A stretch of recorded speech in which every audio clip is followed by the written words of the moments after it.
পশ্চিমবঙ্গের মন্ত্রী সম্মানীয় দিলীপ ঘোষ মহাশয় রেড রোডের নামাজ পড়া নিয়ে বলছেন মুসলমানরা কোন হরিদাস পাল। ঠিক তার জবাবে আমিও বলছি, দিলীপ বাবু আপনি কোন হরিদাস পাল যে মুসলমান সম্প্রদায়ের বিষয়ে এত উল্টোপাল্টা কথা বলেন। উনি আরো বলছেন যদি নামাজ পড়া নিয়ে অশান্তি বা প্রবলেম হয় তাহলে বাংলাদেশ বা পাকিস্তান চলে যান। দিলীপ বাবু আমি আপনাকে বলি, এই ভারতবর্ষ তথা পশ্চিম বাংলা আপনার বাবার একার নয়, আমাদেরও অধিকার এখানে রয়েছে। সুতরাং নামাজ কোথায় পড়ব কি পড়ব না তার অধিকার কিন্তু আমাদের সংবিধান দিয়েছে। সুতরাং সেই বিষয়ে আপনার থেকে পরামর্শ আমরা নেব না। আসলে আপনাকে এই ন্যূনতম সম্মানটা কেন দিলাম জানেন? আপনি একজন মন্ত্রী বলে সম্মান দিলাম, নচেত এই ন্যূনতম সম্মানটাও আপনি পাওয়ার যোগ্য ব্যক্তি নন।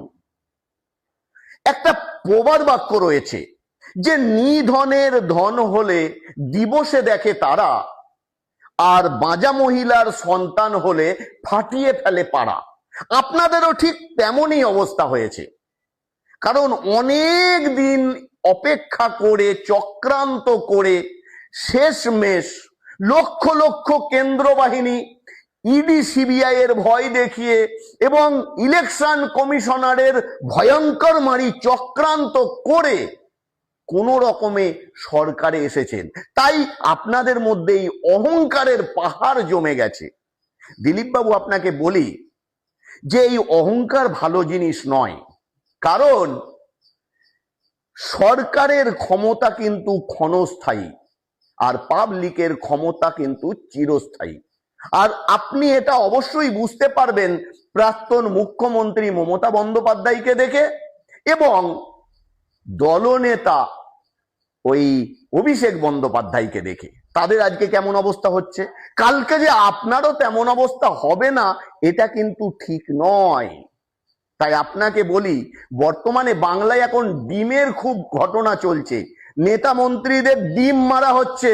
এ কথাটা আপনিও অনেকবার মাথায় ভালো করে ঢুকিয়ে নেবেন। কে জানে কালকে আপনার ক্ষমতা চলে গেলে আপনার উপর ওই ডিম না মারা হয়। তাই আপনাকে বলি, রাজধর্ম পালন করুন, শুধুমাত্র একটা জাতিকে আরেকটা জাতির সঙ্গে লড়িয়ে দেওয়ার জন্য উল্টো পাল্টা বিবৃতি দেবেন না।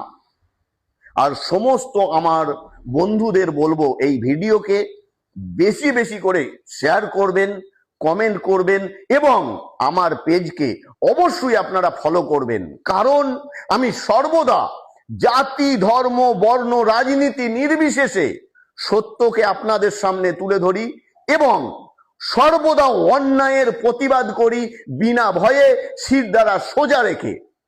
সকলে সুস্থ থাকুন, ভালো থাকুন এই কামনা করি। ধন্যবাদ।